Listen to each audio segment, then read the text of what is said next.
Donc j'enchaîne sur la partie viticole. Donc la partie viticole, hein, rapide focus pour ceux qui le souhaitent, hein, je le rappelle, jeudi prochain, 10 h. Ce ne sera pas le lien visio, mais on sera devant nos écrans pour faire voilà, un focus bien plus approfondi sur le secteur viticole. Hein, sur ce qui nous intéresse, donc c'est la tendance 2024, hein, donc c'est d'avoir un petit peu en tête, hein, l'évolution mondiale. Donc, on a une stabilisation de la production mondiale, hein, qui est aux alentours de 220-230 millions d'hectos. On n'a pas encore tout à fait toutes les déclarations de récolte, stable vis-à-vis donc de 2023, mais en chute quasiment libre, hein, sur une moyenne décennale, puisque c'est 13% de chute sur une moyenne décennale à l'échelle donc de la production mondiale. Le trio de tête, hein, Italie, France, Espagne, avec bon, une Italie qui a progressé de l'ordre de enfin, presque 3 millions d'hectos cette année. L'Espagne, qui elle a progressé de 5 millions, mais reste en dessous de sa moyenne quinquennale. Le sujet, hein, c'est la France. La France qui décroche, vous le voyez sur le graphique de droite, de quasiment 11 millions d'hectos. Donc c'est une très forte baisse, hein, puisque concrètement, on est y compris en moyenne quinquennale, sur une baisse de l'ordre de 16%. Donc c'est voilà, une récolte très faible, comparable, vous voyez, à 2021, qui était la grande année du gel. Donc, on a là pour le coup des volumétries viticoles qui sont très faibles. Cette baisse de 11 millions, on l'explique par principalement trois grands pôles, hein. La Charente qui perd à elle seule quasiment 5 millions d'hectos, le Languedoc-Roussillon qui perd 1 million d'hectos, et la Champagne qui perd 1,4 million. Donc, il y avait une très grosse récolte en 2023. Mais donc voilà, déjà à E3, là, les bassins viticoles on a donné pas mal de compréhension de ce décrochage de 11 millions d'hectos.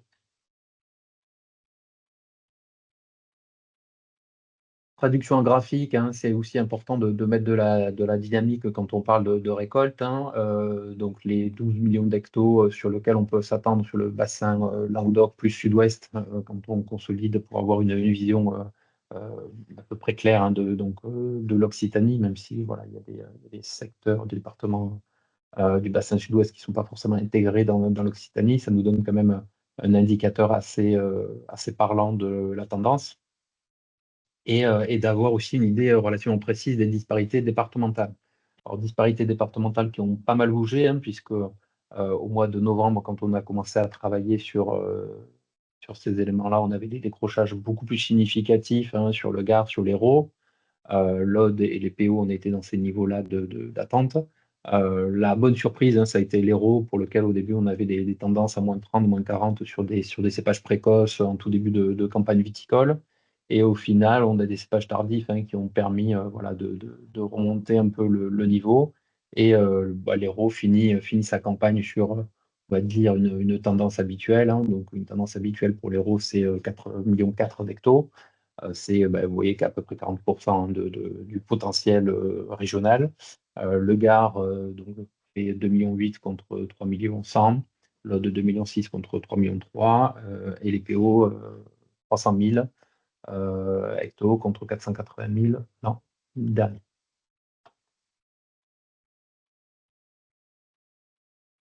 Point aussi qu'il faut avoir en tête quand on fait des perspectives, hein, c'est la consommation.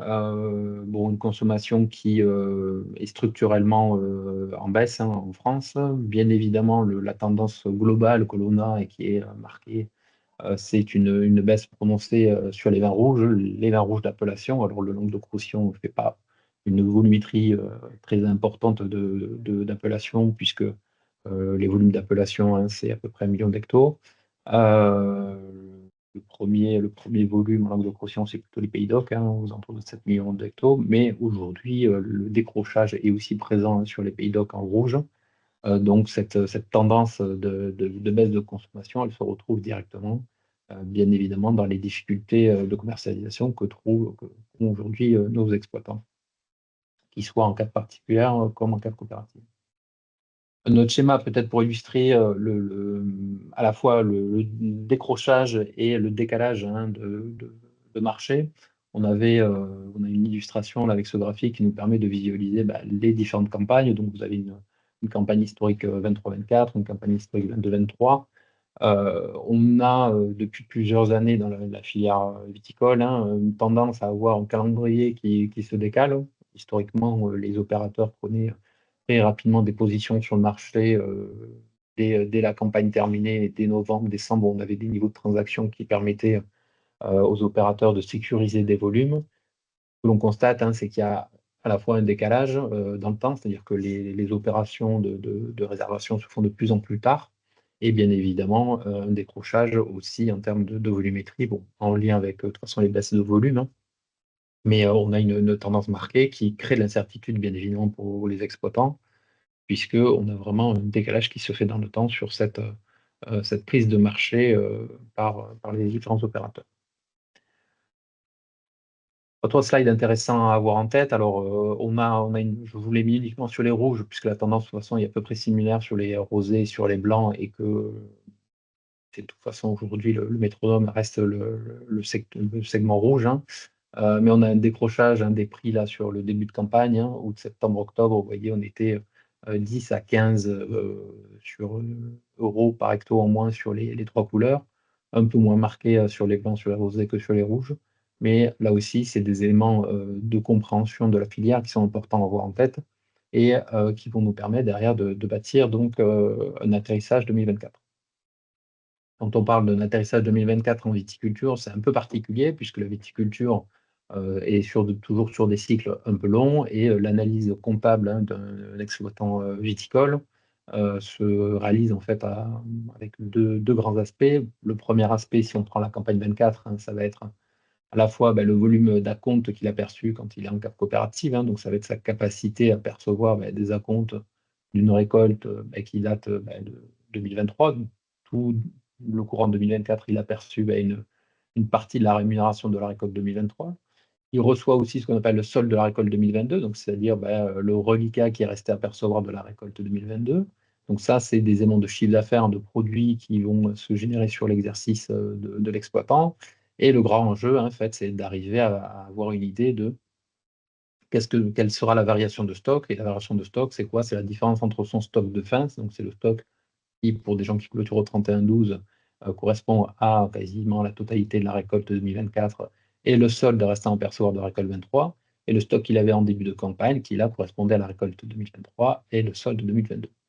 Donc on a un jeu là qui se déroule sur 3 campagnes, en fait, et qui est effectivement toute la mécanique qui nous anime lorsqu'on fait ces prévisions, c'est d'arriver à comprendre où est-ce qu'on en est de la récolte 2022. Et aujourd'hui, vous verrez, la tendance de notre point de vue, elle n'est pas bonne.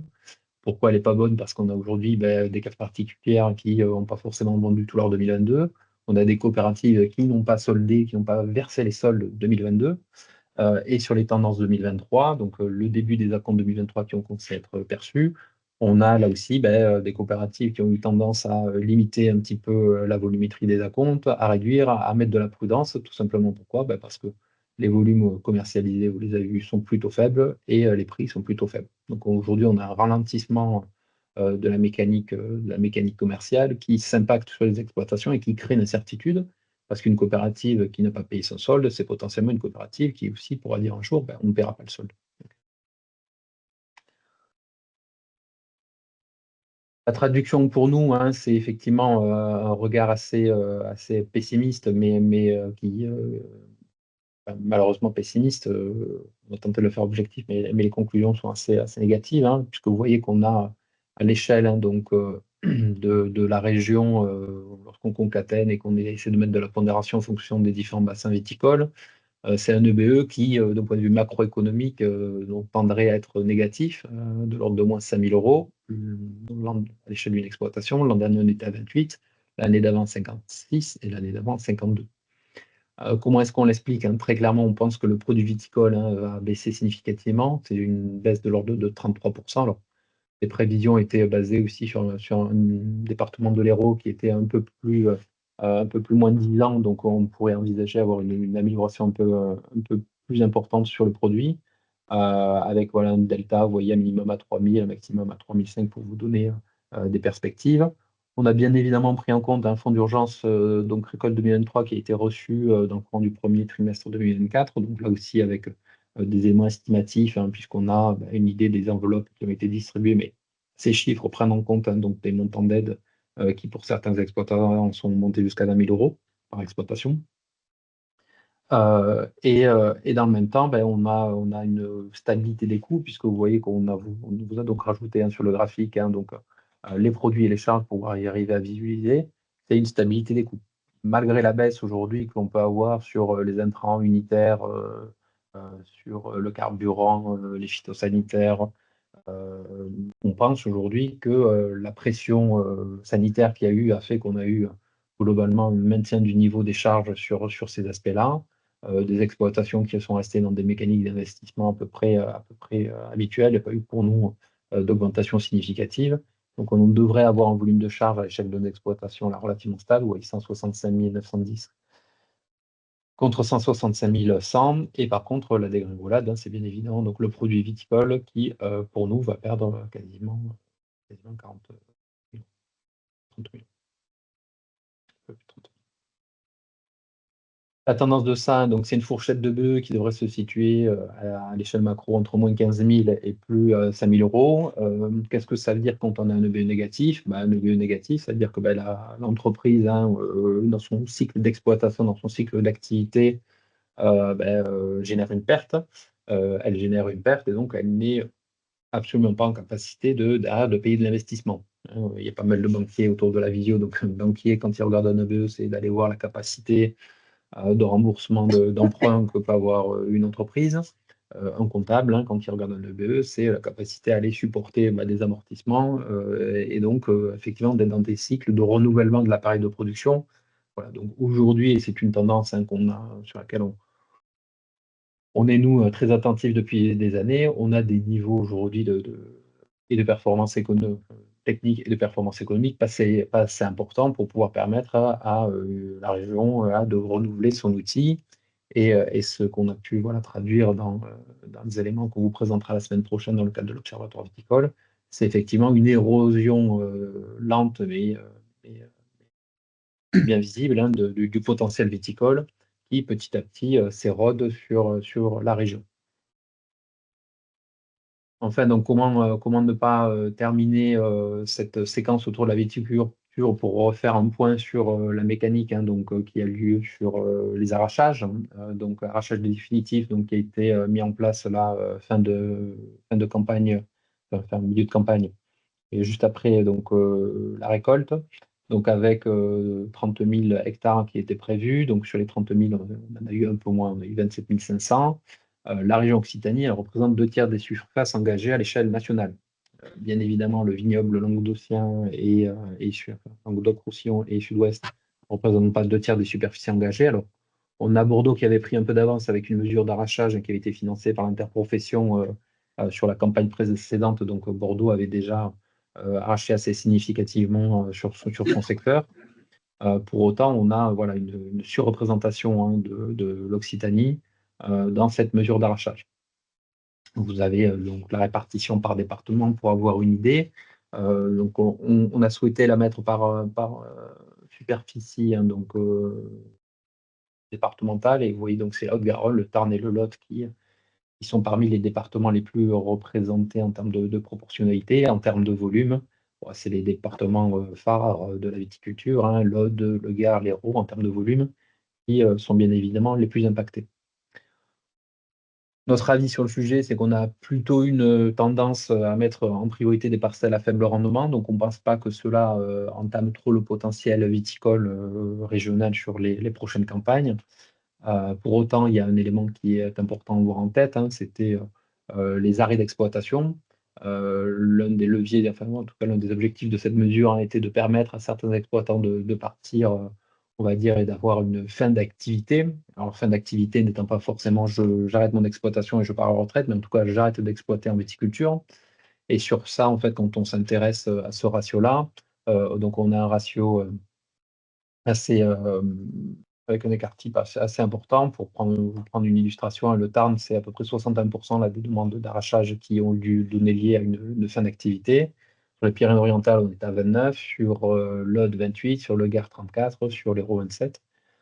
Donc on a quand même, en gros, un petit tiers là, des exploitants sur notre région qui ont pris cette mesure, enfin, un tiers des superficies qui ont été arrachées, qui donne lieu à un arrêt définitif d'activité.